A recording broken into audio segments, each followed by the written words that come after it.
we do graduate school with a fair amount of student loan debt typically. So I did graduate with right around $122,000.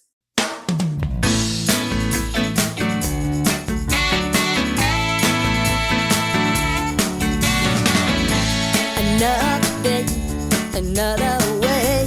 Sometimes the song beats the ground. Another day, yet another way. Sometimes the rain it falls on down. Another day, another setting for another way. Are you a millennial, Gen Xer, or a young boomer? Do you want to learn more about financial independence? Are you contemplating or already in early retirement? The Filighter Podcast is for you. The Filighter Podcast highlights, or as we like to say, philights, issues around your financial independence. Join the community as we explore millennial-boomer relationships and pass the best lessons down to the next-gen Phi millennials, working to get traction and establish their healthy financial habits and their relationship with money. We'll talk about FIRE, from FU money to early retirement, and all the stuff in between. Buckle up and get ready to accelerate on your path to financial independence. Nothing's far away, and nothing's near. Far away, nothing's near. Hey, this is Lambo the Filighter, and welcome to episode 11. Today we've got a special program for you. We have Kat with PA the Phi-Way podcast, and she's going to be here to join us and talk a little bit about what life is like as a millennial, working on the path to Phi for she and her husband as they move forward. They've discovered a lot about the financial independence space, and they're taking action in their own lives. And so today, Kat's going to share some of her experiences and maybe some mistakes and some wins she's had along the way that I'm sure will resonate with each of our listeners, particularly those on the millennial side, as well as those early retirees that are watching as their adults begin their pursuit of financial independence as young people today. With that, Kat, tell us a little bit about yourself and what you have going on. Thanks, Paul. First of all, I would like to say thank you so much for having me on as a guest. I'm really excited to do this episode with you. And my name is Kat, as you mentioned, and I am a PA, which is a physician assistant. It was recently named the #1 profession by US News. So even though I work in one of the best professions out there, of course, I'm a little biased, I still want to reach financial independence with the option to retire early. So I started PA the FI-Way, and it's both a podcast as well as a website. And I really enjoy teaching other PAs about financial independence. Wow, that's great. So tell us, financial independence, maybe it's more well known than it used to be, but tell us a little bit about what kind of sparked that financial independence bug inside you that got you pointed that direction. Yeah, that's great. Great question. I learned about financial independence almost 2.5 years ago. And I was driving to a wedding with one of my friends who is also a PA, and both of our husbands tagged along, as most husbands do to weddings. And her husband had said, "Hey, Kat, you enjoy travel. Have you ever heard about travel rewards credit cards?" And I said, "No, what is this?" And so he taught me a little bit about what it was. He ultimately sent me links to listen to Choose FI's podcast episodes that they talk about travel rewards credit cards. And at that point, I listened to those episodes and I thought, this is awesome because I absolutely love to travel. I would really like to do it for free. And so I learned about it that way. But then I was like, hey, this is a really interesting podcast because it talks about financial independence. So I started to binge listen basically all of the episodes from there. So that's how we learned about financial independence. That's great. I share a little bit of commonality there, in that when I originally discovered financial independence reading articles, and I actually read the Mr. Money Mustache's post from 2012 when I Googled early retirement many, many years ago. Anyway, I stumbled on the Choose Phi podcast after listening to the Mad Scientist and some others. That came up in my feed and I gave it a shot, and I ended up binge listening a bunch on the single and double digit episodes, driving back and forth out of state, doing some work. And and I was hooked. It got inside me. So that's awesome. That's awesome. Well, I know today, we're going to talk a little bit about some of the things that you might consider mistakes along the way that you may have made, and we'll talk a little bit about some of the wins along the way as well. It goes against my grain, but we'll go ahead and start with the mistakes first, and then we'll finish on the positive note. The positives still matter, and they generally can wipe out the negatives as long as you see the light at some point and get back on the track. So, can you tell us a little bit about some of the mistakes you might have made along the way? What might be one of the first ones? Yeah, definitely. So I would like to give just a brief background, a little bit about some of my student loan debt. PAs, we are medical providers. So we have master's degrees, and we do graduate school with a fair amount of student loan debt typically. So I did graduate with right around $122,000. And that only included about one half of 2 separate years of undergrad debt, as well due to scholarships in addition to my master's degree. My first 2 years of undergrad were completely paid for through scholarship, through getting my associates at a community college, which I highly recommend because even if you don't get scholarships there, it's super cheap tuition. So those are great places to start. And then the second 2 years of my bachelor's were at a 50% discount at a private college. So those were a bit spendy. But my total debt graduating out of PA school was overwhelming at over 6 figures. At that time, I was so motivated to pay off my student loans. I was like, I need to get this done. Well, during one of my rotations in PA school, I was at a family medicine clinic, and one of the preceptors was a couple of years ahead of me. She's been practicing for PA for a couple of years. And she said, hey, I'm going to meet my financial advisor later today. And she started talking about it. And I said, oh, well, that's really interesting. I feel like I need a financial advisor. I feel like I didn't learn anything about finances all throughout high school, undergrad, and my master's program. So I really wanted to meet with him. So my husband and I met with him. And unfortunately, that was one of our financial mistakes because he encouraged me not to pay back my student loan debt quickly, but instead to invest in whole life insurance. So that's really not a good plan for most people. Wow, that's a big one. That's a big one. So let's start with the first thing you mentioned. Let's talk a little bit about the student loan debt. 120 plus $1,000. That's a lot of money. Thankfully, you did go to a community college and had some scholarship money that paid for some of your education and your undergrad. Or I just can't imagine how large that number could potentially be. The ease at which people can get student loans. I kind of I live in a university community, and I see a lot of students driving nice cars, and everybody's got the latest cell phone, and they all seem to be taking spring break trips somewhere. I wonder in my mind, are they using student loans to finance their lifestyle, or is it actually all for their education, or is it a combination? Do you feel like you might have fell prey to maybe some spending when you were a student that you probably shouldn't have spent? Or is this rock solid? This is all purely paying tuition, and I lived frugally the whole time I was in training and in school. What are your thoughts on that? Sure, that's a great question, Paul. I should also modify my statement earlier about the cost of school too. My mom also did help with a little bit of the cost. I believe it's $20,000. But as you can tell, currently I'm even still a bit gray on all the details of those costs because no, at the time I was not budgeting. I was completely oblivious, naive. I was taking all the money out that I could get from the bank to be able to fund my student loans. But it also helped me to live. So most PAs do need to take student loan money out. And at the time, I did not have a roommate. I did live by myself, which I could have saved money by having a roommate. I did eat out a fair amount at restaurants with classmates after school. I would say that overall, I never spent too frivolously in the sense of I did not always need the brand new shoes, the brand new purse. I was pretty practical, low-key girl, but I still was not tracking my money at all. So you are correct. I probably was spending some of the money that I did not need to spend during PA school.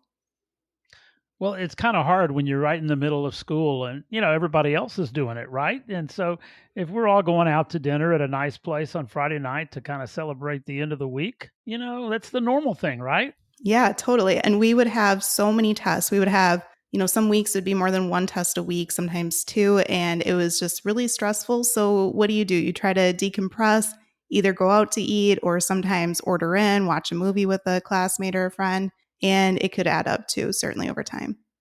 Well, yeah, but it goes without saying that education is expensive, regardless of a little spending here and there. Just the pure cost of the academic cost of education is a very high number. And with that, the means to pay for it, you almost don't have many alternatives there in terms of getting the education and paying for it. So I can understand that. The next thing you mentioned was your experience with the financial advisor, and to be fair, I've got a lot of friends that are not a lot, but some friends, very close friends, that are financial advisors, and I tread lightly on this area, because my personal opinion is there are so many things you can do on your own, and save tremendously on the cost. But there's also some financial advisors that truly provide education and value that is life changing for people that struggle with how to handle their finances.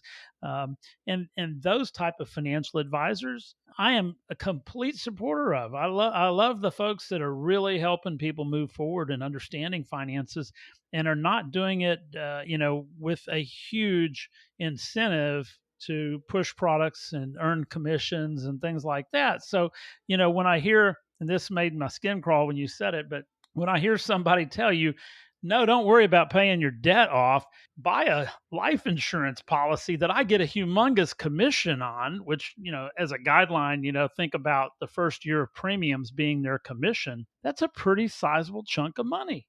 Right. And and when their incentive is to sell products they can make money on at the burden of you over the next however long you pay on that policy, right? It's not really aligned with the fiduciary interest of what's best for you as a client. And Certainly. and so that type of financial advisor, I myself bought a variable whole life policy, and it was a huge mistake. I'd like to say that, as a CPA, I would know better, but everyone is vulnerable to some of the sales processes that people in that industry use and are well trained to do. And in my case, buying a policy like that when I had little kids and a family and a mortgage and debt and all those things, you wouldn't want to leave your wife with these two children and having to move out of this house and all the fear tactics that are used. And you realize you don't need to buy those as investment products. You need to buy pure term life insurance if you need to protect that risk. And Yeah. and that's something that all of us maybe have fallen into that trap and learn from. Nonetheless, it's something to put in the rearview mirror, hopefully now, and not look back. So tell me, you mentioned the student loan debt. Tell me a little bit about the rates, and if you've done anything about that, or if you still have most of that debt, or are you making progress? Tell me a little bit more about that process. Sure. Once I graduated from PA school, I did refinance my federal student loans with a private company. So I've used SoFi. And at that point, I just thought that that was it, that I would just refinance, and that was what I was stuck with the payments going forward. So my next mistake was that I didn't realize that you could refinance your student loans multiple times over the years as you're paying them off. So I highly recommend that if you have student loans, go and check to see if you can refinance them again, because usually you can. And when I refinanced, I did it with SoFi again. So you can refinance even within the same company that you are using. Otherwise, you can certainly shop around, price compare. But when I refinanced, it saved me about 2% in interest. So that adds up to thousands of dollars over time. Right, right. So let me ask: when you refinance, did you just refinance and lower the rate, or did you also shorten the terms? Were you making payments on them so that when you refinanced, it was capitalized at a lower balance? How did the principal side of that equation work? Sure. So we also refinanced where we would lower the amount of years to pay it back too. And then we've been making overpayments on it too. So I am 7 years out of PA school. On my podcast and website, I talk about that you probably shouldn't take at least 7 years to pay off your student loans. So do as I say, not as I do. But that was the decision that we've been doing. And I'll talk a little bit more about how it may not have been the worst mistake for us because it's allowed us to invest a fair amount too. Paying aggressively now, again, unfortunately, at the beginning of graduating PA school and working with that financial planner, when I was so gung-ho to make these giant payments, then I didn't because I was advised not to. So even at the time, even though I was advised not to make giant payments, my student loan payment was still more than our first mortgage payment. So that was very depressing to see that money go out of our account every single month. Wow. Yeah. To be fair, your paycheck was also a result of that student loan. So it did enable you to get the education, that got the career you have, to make the money you're making, and that is a plus side of the education. But there's other areas that are challenging. So tell me another thing that's often shows up early in your professional career is when it's time to go buy a car. Can you tell us a little bit about the car buying experience or what you guys did early on when you needed a new vehicle? Yeah, certainly. Throughout undergrad, I was driving a very financially independent car. I just didn't know it. It was a used Hyundai Elantra that my dear mother was very kind enough to help provide for me. So she really did help me along the way financially, and I do really appreciate all of her help and support. But I drove that car for, I believe, 9 years, put tons of miles on it. I went to PA school out of state a few hours away, so I was driving back and forth during PA school. I started using that car still during my first year or two working as a PA. And when it was time for me to look at a newer car, my dear husband, he suggested that we lease a car because he had experience with leasing a car in the past, and he thought that it was a pretty great way to get a newer car and you're not necessarily very committed to it for over years. You get to kind of try it out. And when we went car shopping, we were looking at Jeep Grand Cherokees, and he suggested that we get the top of the line one where it can have heated leather seats, heated steering wheel, which I do have to admit was really nice living up here in the upper Midwest. It could also parallel park itself, 90-degree back itself, which we used those features approximately 0 times during our 39-month lease on this vehicle. So the payment of that vehicle was almost $680 a month. Can you imagine? I wasn't putting that towards my student loans or investing. I was paying almost $680 a month to drive this fancy car to and from work. So that's like $26,500. And don't even put that into a compound interest calculator to calculate the opportunity cost, please. I would appreciate that, Paul. The Hyundai was free, right? Granted, it needed to be replaced though. So, Sure. That 26 would be offset by something. But wow, 680. That's like a mortgage payment. Exactly. My mind's a little bit back in the 90s because that's when I financed a house, and I remember you talk about student loan debt and the interest rate on our first home mortgage, I thought it was 11%, but it may have been in the nines. Maybe I got it down to 9%, but I think we refinanced our house twice in the 8 or 9 years we were in it. I think we started at 11, we refied down to 9, and I, of course, calculated how long we had to pay at that to come out ahead with the closing costs and all that.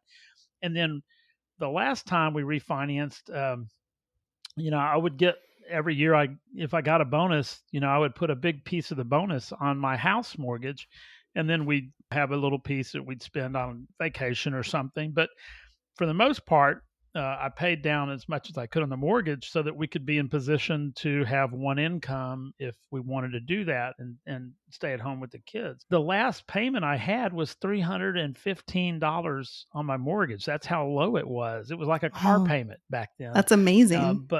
But by pushing that debt down, paying a little extra and then refinancing, we were able to get that payment small enough where it made the one income lifestyle possible. The decision to pay on debt, just like you guys are pursuing right now in terms of wiping that debt out, gets you to that point where you have a little more room in your budget, and the less of that paycheck has to go to debt. It can go anywhere else, right? Well, the car one is a tough one, but It sounds like, that one you learned some lessons in. But we're going to flip that around because I think you're going to talk about that also on the win side. It sounds like you made some changes. So let's talk a little bit more now about some of the wins you've had along the way and your pursuit of financial independence. Sure. The first one, why don't we talk a little bit about what you did after your financial planner went away, or you fired him, as we say in the financial independence world? Yeah, definitely. So, as I mentioned, I learned about FI about 2.5 years ago. And in the FI community, many people talk about how working with a financial planner who is non fiduciary and is instead a commission based salesman is not a good financial move. And also, investing in whole life insurance is not a good financial move. So, once we were becoming more financially literate, listening to podcasts, I was reading several books, reading several blogs. It still took me several months and probably over a year or two to actually go ahead and cut the cord with their financial planner, because they are actually very nice and outgoing and friendly people. But when I was starting to ask him more challenging questions, I just wasn't liking the answers. Or sometimes he even wouldn't get back to me with the correct answer. So we knew that we just needed to put an end to it and stop working with him. Instead, we transitioned to having term life insurance. Right. Well, what about, I don't know if when you talk a little bit about a financial advisor, I don't know if you also have like investment accounts and stuff, but are you focused right now on purely paying down debt and building kind of like nest egg emergency fund money, or are you actually also doing some investing? Tell me a little bit about that. Yeah, that's a great question. We've been really working on both, and some people suggest that you kind of pick one and go all for it. But we have found that for us, we like to have a little bit of the balance of both. So I suggest looking at your interest rates for your debt to determine which ones to focus on to aggressively pay. So, for example, my student loan debt is not super, super low, but it's low enough that I feel comfortable paying extra payments, but not focusing all of my money towards it, and instead investing a lot more and maxing out my 401k, a Roth IRA, and an HSA instead.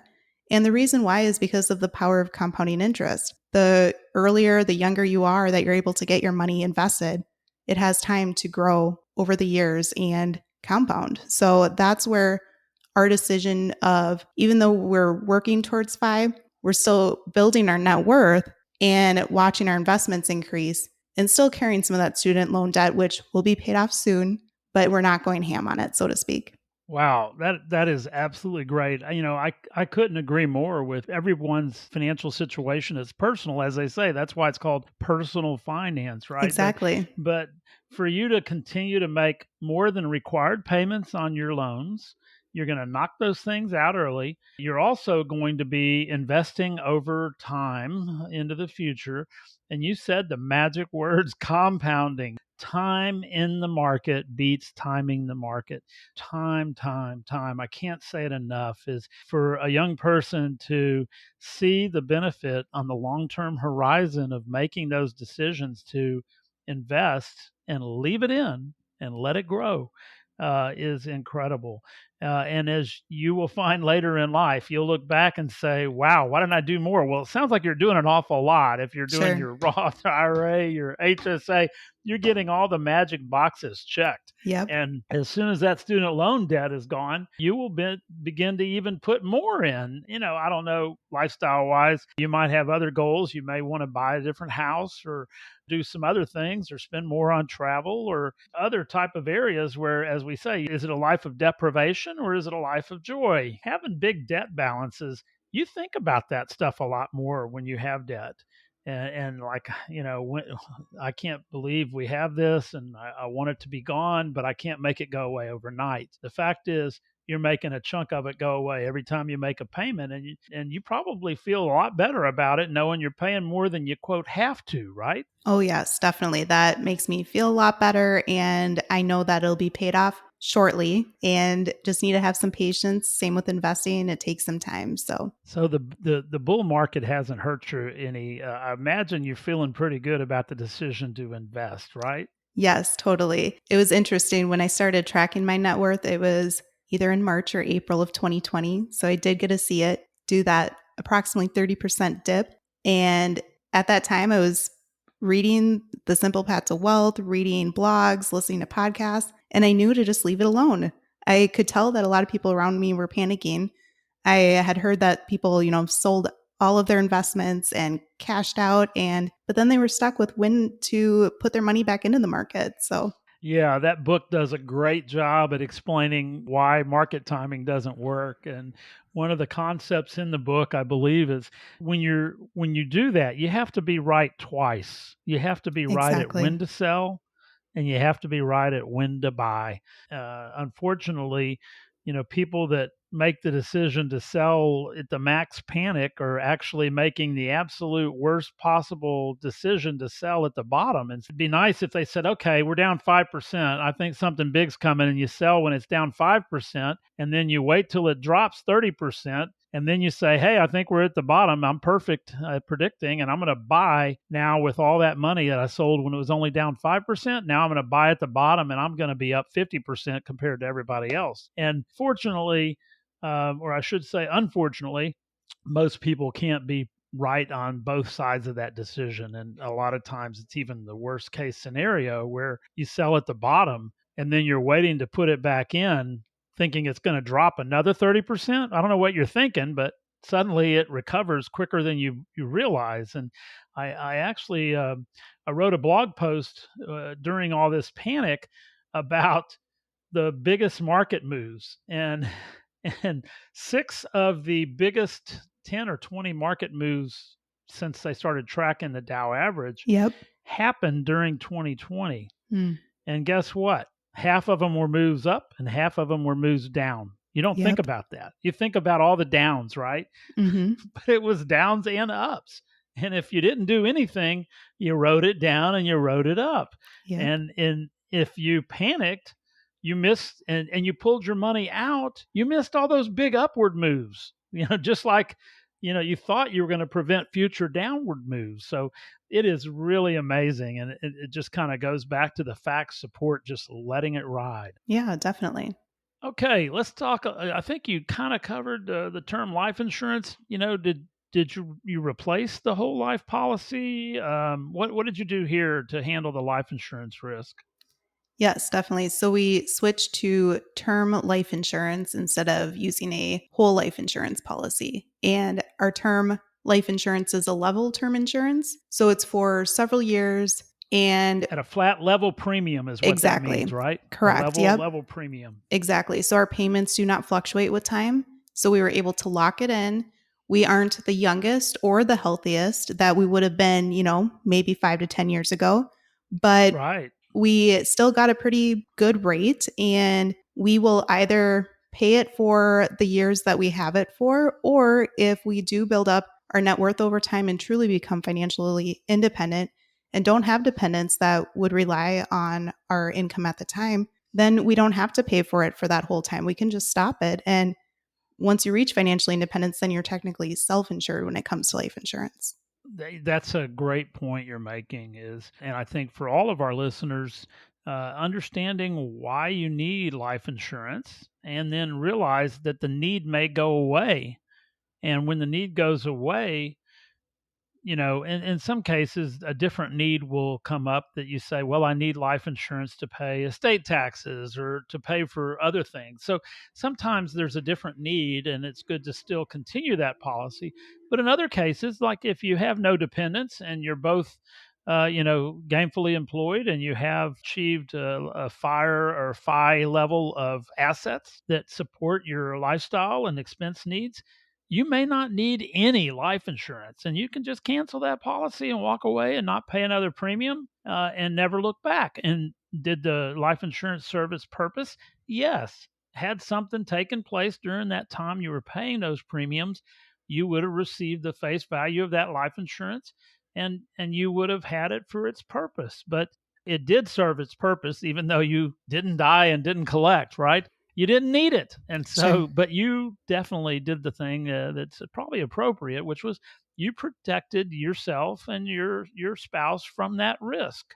Yes. And that's a good thing to do. So Yeah. I think that sounds great. Is the term level term is really good. And as you said, the younger you are, the lower the rates. Because I have one policy that has premiums that go up over time, and it's a term 70 policy, but it's not level. And so every 5 years, I hit a new bracket that causes the premium to go up, and I have to Sure. sit back and say, is it still worth it to have this policy? And Yeah.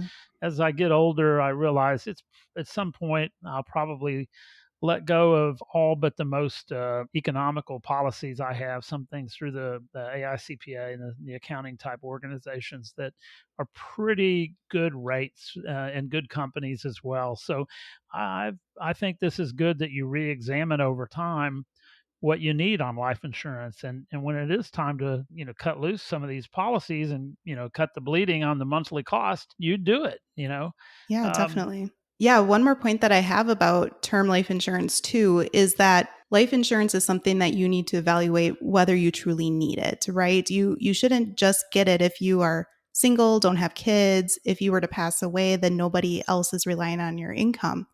But also, I do want to make a point that if you are married, you have a spouse who does rely on your income, and maybe you don't have kids yet, but you're going to be having kids, trying to set that up as soon as you can, again, because you can get the lower rate. So, my husband and I both currently don't have any kids yet, but we are hopefully planning to in the future. So, we were able to let the term life insurance company know that ahead of time. And we requested a fair amount. And at first, they're like, well, do you really need all of this? And we said, well, we are planning on having kids. And they said, okay. And they were totally fine with giving us more than what they were originally hoping for. So I do want to point that out too. that is an excellent point, a nuance that is something worth thinking about. If you do have plans to grow your family, and it grows your responsibility, and the important thing, like you said, is the sooner that you lock in these life insurance premium policies on a flat policy like that, the better in terms of the rate for the dollar of coverage. So I think that's a great idea and a good point for our listeners. Okay, so let's talk a little bit more about something that it was on your mistake side, but it sounds like you've got a win as well. So let's talk about what is it you're driving now? And do you have another lease? And do you have another set of options in a car that you're not using? Tell me a little bit about what you're doing on the transportation side. Yeah, certainly. As I had mentioned, we had started this lease on this Jeep before we learned about Fi. So once we learned about it, we had several more months, even over a couple of years left to make this lease payment. And it broke my heart a little bit every month to make this payment, but we still enjoyed the fun vehicle. I'll be honest, it was a nice vehicle. It was fun. But in January of 2021 was when the lease was up. And when we returned the lease, I felt as though I was actually buying a new car. That's how excited I was. I was so excited to just get rid of this car. And instead, my husband and I were able to use a 2004 Suburban that was his great uncle's. And we were able to pay cash for it of $5,000. And it currently has 192,000 miles on it. And although it doesn't have all the nice features, it doesn't have remote start that I'm able to just start it from a nice warm building in the winter up here. I just remind myself every day that I am totally content with this. It just takes me from point A to point B. It takes me to and from work. I'm okay driving this older car. I don't have to look cool.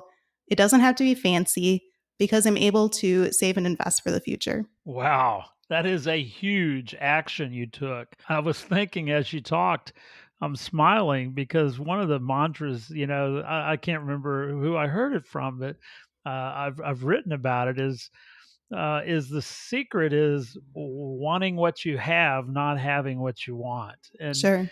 I gotta believe you get into that car and you turn the key and you're like, it's paid for, baby. I ain't no $680 going to leave my banking account. I am driving. Whoa, I got to do some more math here. I'm going to reach over and grab my calculator. 680 divided by 30 days. Okay. That's $23 a day that you're not spending. Think about it. That's free lunches and free dinners every day. Sure. Every day that you were burning on a lease payment. And so, yeah, the $5,000 counts too. That's to be fair, but $680 a month is a pretty big payment to see go away and not be replaced. So I got to believe that $680, a big chunk of that's going on your student loans and into your investments now. Exactly. And I'm wondering, if it's only been, I guess, 8 months or however many months now that you've saved this money, but is when you look at your finances every month, are you feeling like it's helping you get a lot more traction? Sure, that's a great question. I really do. And I have a story about that actually.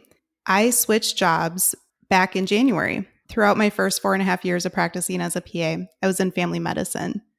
Our profession has the luxury that we're able to move into different specialties throughout our career. So I switched into outpatient psychiatry. And when I was negotiating with the company about the amount of hours I wanted and the days I wanted to work, I was actually going to work 40 hours, but they didn't give me the day off that I requested that they had originally promised. And so I said, okay, well, I really would like to dial back my hours at work then, and just for it to be able to work better for our lives. And so my husband and I sat down and we ran the numbers and we're like, well, with that payment gone and we've been able to cut back on costs, then it can actually work out. So I was able to cut back to 35 hours per week ever since January. So it's been great that we're able to make that decision because we're able to do that, but we're still able to save and invest. So here we are on a Friday afternoon, and you and I are talking on a Friday afternoon because I'm retired and you negotiated a 4-day work week. Is that what I'm hearing? Correct. Yep. I actually did have a 4-day work week most of my working career, but I was doing 40 hours in 4 days, which was a lot. And again, when you are trying to save and invest and pay off your student loans, certainly that's very advisable. But I have other passions besides medicine. Clearly, I have my podcast. We do a lot of trips out of town. We do a lot of traveling. And it just, working 5 days a week just isn't in my radar anywhere in the near future. And it takes so much time to do these projects. I'm really thankful to have been working 4 days for several years. So that's quite a chunk of time that gives you the liberty of, kind of experiencing, what it's like to have a little independence. I think that brings to attention, it's gray. It's not black and white. You're pursuing financial independence, but along the way, you're actually taking some of that independence that's been freed up by financial strength in the decisions you're making and then the incomes you have. And you're still able to make progress while only working, 4 days a week, which allows you to do what you want to do with the rest of that time. Vicki Robbins' book, Your Money or Your Life, you realize you're trading time for money. And so to the extent that, you don't have to give up as much time, you've got more time to spend the way you choose to spend that time and help you explore other areas and passions you might have. That is awesome. A really, really neat situation you've created there. So, yeah. Well, hey, let's talk about a couple other questions I had for you. One of the questions I had, you mentioned discovering, financial independence and the FIRE movement. Tell me a little bit about what in that realization and that lifestyle change that you guys have clearly begun to make, what has been the hardest shift to make? Tell us a little bit about that. Sure. I would say that we had to learn to mindfully spend. We went through so many years of just spending frivolously on things that we wanted. And as our income increased, unfortunately, so did our expenses because we weren't preventing lifestyle creep. So I think the hardest part was really just taking a grasp on what we were spending, sitting down, making sure that we're not just spending money frivolously and being mindful of what we truly value. Wow, that's a good point. I think it might have been in I Will Teach You to Be Rich, but one of the books I read, there's a concept of conscious spending, and it's like you said, just that awareness level of where money goes. I grew up and you grew up, it's still the same as it was many years ago, is you grow up watching TV and watching advertisements. I believe that the marketing efforts of companies truly, truly guide the culture, the consumption and consuming mentality that a lot of people have, where you feel like you need to have stuff, Sure. um, and and I think that's something that creates a norm of, oh yeah, you can buy this, you need this, you can get it, you can use a credit card. That mentality to me is really something that makes it like you're an exception versus the norm when you say no to those things. And in some cases, to the extent that you're saying no, do you feel like you have living like a deprived lifestyle because you're not spending on stuff like that, or do you think that matters? Tell me a little bit about that. Sure. I think that's a really great question, and it has many layers there for sure. So, personally, I don't feel deprived. My husband might say he might feel a little deprived because he is a little bit more of the spender and he loves his toys. And granted, we both have lots of toys and that we get to enjoy. So, we are very fortunate in that way. But we try to have those discussions of, hey, do we really need this toy for this year? Maybe wait till next year. If we are going to move, where are we going to move to? Those types of things, if we're thinking about that, and just being more mindful again about our spending. But I absolutely do not feel deprived. We are still able to enjoy many of our hobbies. As I mentioned, I absolutely love to travel, and I utilize credit card rewards, travel points, and are able to travel for really reduced costs, if not free.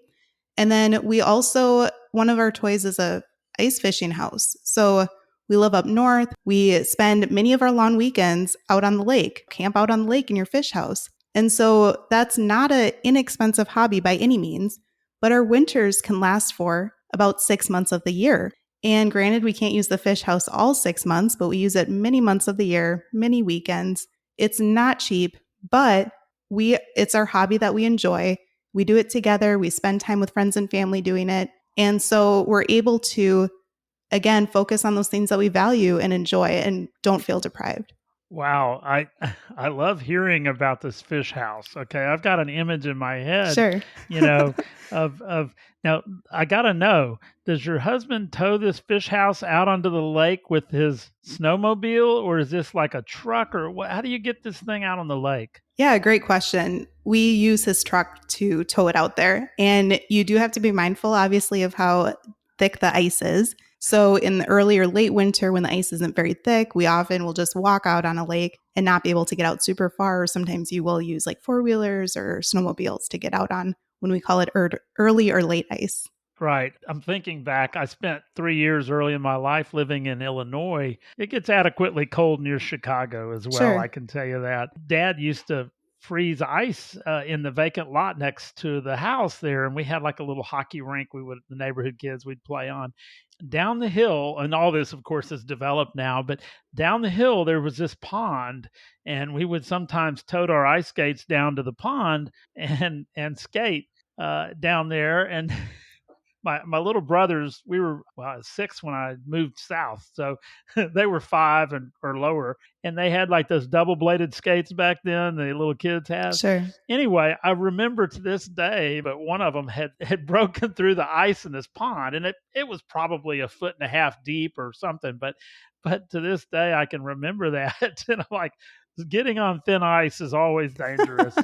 Yeah, definitely. But I'm wrong if I'm imagining like a satellite TV and a nice heater inside this fishing hut you have. Oh, you are not wrong. We have 2 TVs in this fish house with a fireplace because my dear husband thought we needed a fireplace in the fish house that we currently have. So we will, cook in there. We bake cookies. We watch movies. It's really fun, and it's almost like you're kind of camping in a little tiny house or cabin, so to speak. What I really like about this is it's almost like you have a second real estate property that you're not having to pay property taxes on. It's like mobile real estate. You take out on the lake and you've got your own place to hang and watch football or whatever. And Sure. It just sounds like an absolute fun time out there on the ice. It's a blast. It's definitely a depreciating asset, not an appreciating asset like most real estate. And I've certainly had my entrepreneurial mind suggest to my husband, why don't we rent this out to people? But he doesn't want to do that. So, I feel an Airbnb rental that's not a real address coming right? along here. There you So go. that is a side hustle you might want to keep working on. Sounds like a really cool thing to do. So I'm going to have to put that on my bucket list of something. Yeah, anytime you're to up here, do. you're welcome to join us. That sounds like a worthwhile experience. One of the things that I know in observing my own kids as adults and a lot of their friends is it seems that these young people today, boy, I never thought I would say words like that, but they enjoy experiences more than things. Yeah. And the experience is what really is bringing them joy, and they realize more so than I did probably at that age, is maybe a more of a minimalist lifestyle. I don't say an absolute minimalist, but as I get older, I feel like less is more, and you need less things to take care of so you can spend more time doing things you enjoy. And I think that's true whether you're talking about younger generations or older generations.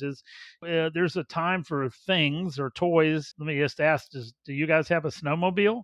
Oh, yes. He has one. It is older. It's more of a Phi one, but that's one of the toys of contention currently because he would like a newer one for this coming year, but we will see what happens. I'm trying to max out my Roth IRA instead. Now you got to put your money where your mouth is. If it brings a lot of joy, it's still okay. Exactly. So, Yeah. but yeah, I mean, but I guess, where I'm going with the snowmobile question is, let's say he gets the new snowmobile. Do you need two of them? Because you do things together on them, or you ride together, or what, or bring a friend along and they can have a snowmobile to go with you on a little outing. Or do you say, we don't need to maintain two snowmobiles. It's never going to be worth more than it is today. Let's sell it and turn that cash into something else. Yeah, that's a great question. The one that he's looking at is only a one person riding snowmobile. So it really would be for him. I don't really go that much. So I don't know if he would keep his older one or what. Honestly, it probably would not be something that the two of us could ride. And so he goes, well, you could get one too. And I'm like, I don't think I need that. No, so. what I'm hearing is stay tuned. He's going to be on X Games on a snowmobile. So that's probably you need to share that with him, because I have an expectation now. If I get up that way, I'm going to see some serious stunts in the hills near the lake. Sure. So that is absolutely great. Well, this is incredible. This has been a great interview, and I really appreciate you joining us on the show. It sounds like, you guys are working through the fire transition. I'm really excited to hear how many actions you guys have taken to actually make a change. And those changes are affecting the bottom line and affecting, your ability to get to financial independence a little quicker. Something that 2 years ago you had no knowledge about, and now it's changing your decision processes. Exactly. And so, is there any one thing that, you guys have done along the way of making these changes that just, you sit back and you look at it and you say, that amazes me. I can't believe how well this has gone since we made this decision? Sure. I would say that again, just being really mindful of what we're spending has really helped us. And also, I think tracking our net worth has been very motivating because we have seen our net worth increase over time. And that's just super motivating to be able to continue on this journey for sure. Yeah, I don't know if you use personal capital or not, I but do. it's one of the things that many people do use. And I will say, having that big blue number show up on the top left when you pull up the screen and it updates, it's been a plus minus for me, because it's neat to see it grow.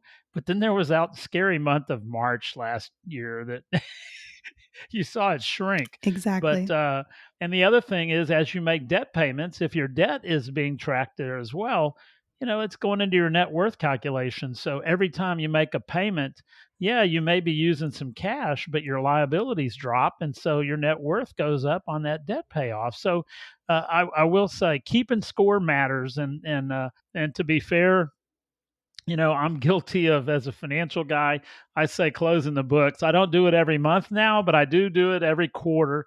But every month I update the balance sheet, and the balance sheet has all of our accounts and investments and retirement plans and then credit cards, even though we pay our credit card off every month at that point in time, because I'm a stickler for the way financial statements are prepared. It's at that point in time, we had a balance on our credit card because the payment had not yet posted. So I subtract it, because the cash is somewhere up above and you really want to net it out. I do close the books every month. I look at the balance sheet. Every quarter, I look at expenses and spending, and that is a tangible, hard data point that kind of confirms that things are going like you think they're going, and seeing your net worth grow, like you're saying, does give you a little bit of joy every time you pull it up. So it's Definitely. a measure of your success. For Well, sure. hey, tell us how listeners can find out more about you or your podcast or get in touch. Yeah, certainly. So you can find me at my website, which is pathefiway.com. My podcast is called PA the FI Way, and it's found on the podcast player of your choice. I'm on Instagram at PA the FI Way. And then I also have a Facebook page and a Facebook group. The Facebook group is a private Facebook group for current and future PAs, and you're able to go ahead and join that if you would like. And it's also called PA the FI Way. Well, that's great. Of course, we'll put links to that podcast and website in our show notes. And I'll encourage you to take a look at her website. Kat's got some great resources there, particularly with the PA spin on them. And I think it's a unique set of resources that would provide some insight to you and things that are PA related, as well as just general millennial finance challenges. So please take a look at her website. And give her podcast a listen. It's refreshing and it's different. And as I like to think about some of my fellow podcasters out there in the podcast universe, there's a podcast for you, and hers, particularly if you're in a medical field or a PA, is right up the alley and dealing with the same type of things that you'll be facing going forward. So give it a listen, and thank you for joining us today, episode 11. I'm Lambo, the Filighter. What a great episode. So let's talk about some of the takeaways today. Number 1, term life insurance. Whole life insurance can be a very expensive solution and can be sold to you to meet a lot of different needs that are not necessary. Term life insurance is generally an economical way to take care of that risk and provide for those around you in the event of a loss. We learned some great ideas here in terms of getting a better rate, maybe buying more insurance before you actually need it all, just to lock in those nice level premiums over a long term. Number 2, refinance those student loans, not only to lower the interest rates, but possibly also shorten the term, get them paid off quicker, and move on down the road debt-free. Number 3, travel rewards. This is one that I also enjoy doing. It's very economical to travel if you can use points and other incentives to pay for much of your travel cost. Great tips for that one. Number 4, car purchases. Don't lease, and if at all possible, pay cash for that car. This is something that can save a tremendous amount over many years as you buy cars over your lifetime. Number 5, mindfully spend. Be mindful of what you truly value. This is actually another great point, is just being aware of where your money goes and challenge those things to say, are they bringing us joy and happiness, or is it an unnecessary expense? If you're not aware, you won't know that you care. And the last item, take action.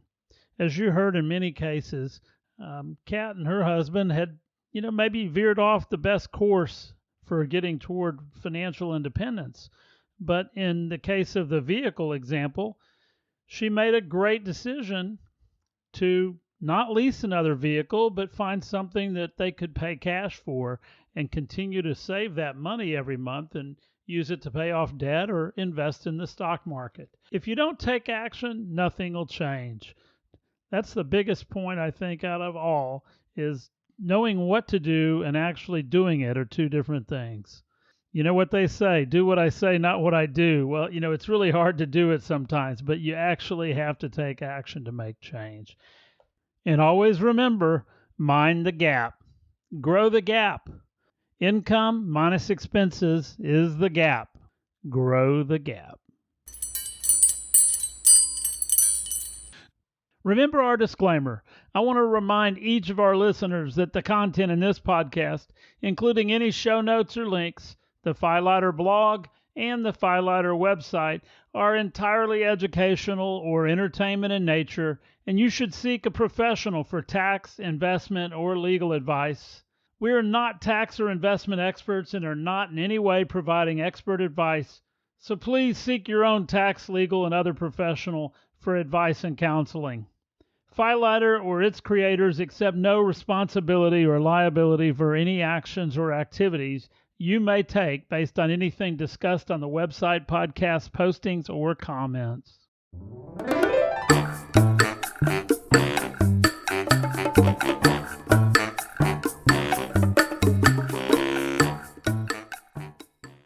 We'd love to hear your thoughts on our content, areas you'd like to hear more about, and any feedback. Be sure and subscribe to the Filighter Podcast now. Continue receiving content as it is published. We're excited that you chose us and are committed to bring our community actionable content and be a catalyst for your pursuit of financial independence. If you're hungry for more, visit Filighter.com. Buckle up, downshift, and dump the clutch. You're in for an accelerated ride into your financial future with Lambo, the Filighter. Another day, another way. Another day, another way. Hold me, hold me, hold me, hold me, hold me, hold me. And a song in the rain, baby, yeah, you know what I'm saying. Another day, another day, another day, another day.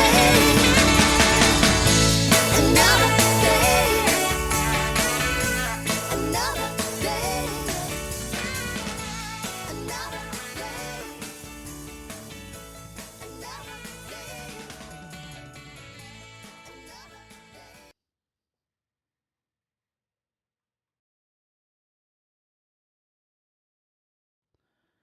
This episode was recorded September 17th, 2021.